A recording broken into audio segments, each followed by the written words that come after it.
There's so much excitement around multi-agent AI systems, right? But the real question is, how do we get from these really impressive demos to something, well, robust and practical?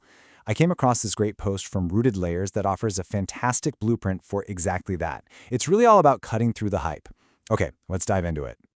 It's so tempting, right? When a single AI agent just hits a wall, the first thought is almost always, hey, let's just add more agents. The logic seems to be that more agents must equal more intelligence. But as the post points out, this is a really common instinct, but it's a misguided one. It's almost never the right answer. So, here's the crucial point.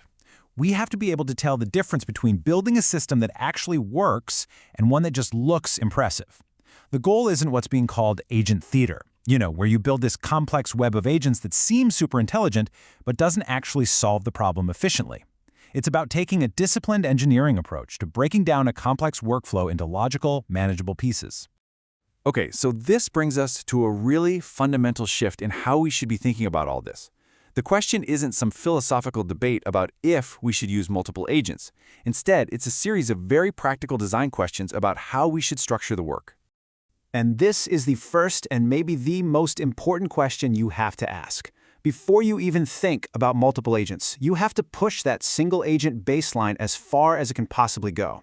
It's the cheapest, the clearest, and honestly, it's often the most effective place to start. So, okay, let's say a single agent truly isn't cutting it.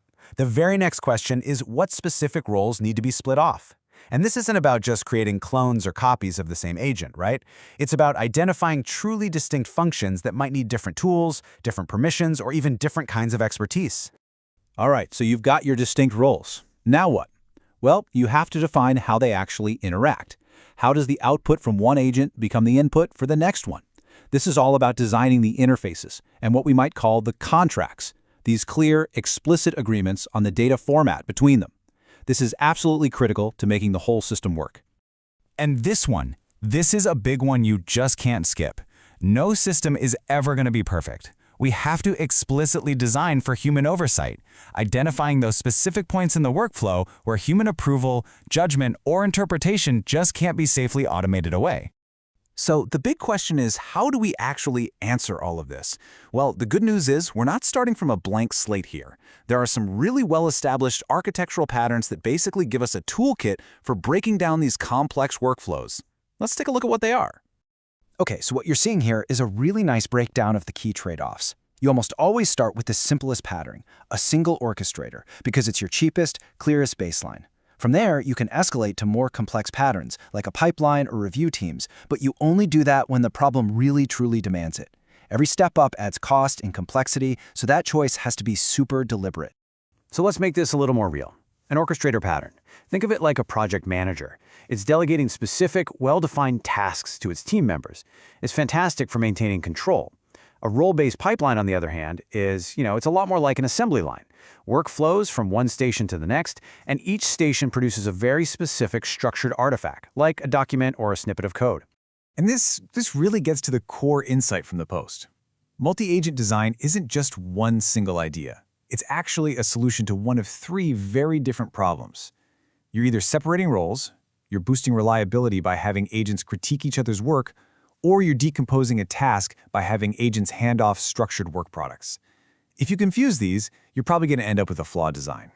Okay, so this all leads us to the blueprint itself. And the approach laid out here is, it's intentionally conservative. It's a step-by-step methodology, and it's designed to make you add complexity only when it's absolutely justified. This is how you build something robust and, maybe more importantly, maintainable. And the order you build things in is absolutely crucial. You always start with a single agent. Understand its limits. Only then do you start to identify the specific failures that can actually be solved by separating roles.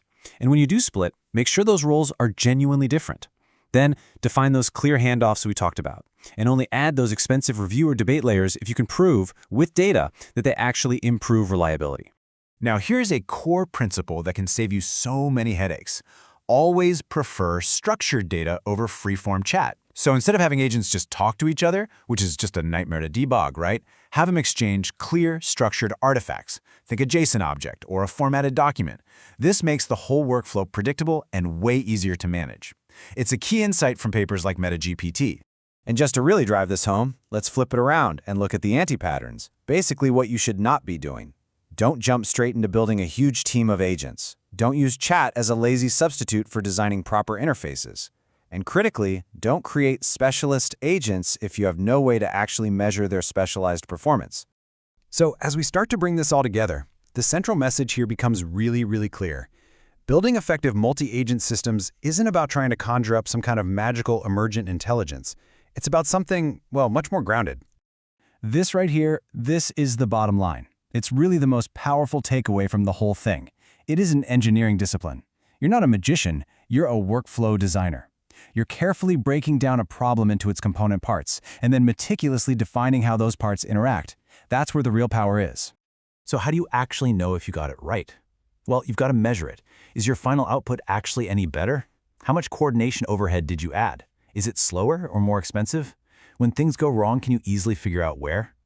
But the most important metric of all is this one. Is your fancy multi-agent system actually better than the best single agent you could have built? If the answer's no, it's just complexity for complexity's sake. And that really leaves us with one final big question to chew on. As these systems get more and more complex, that temptation for agent theater is only gonna get stronger.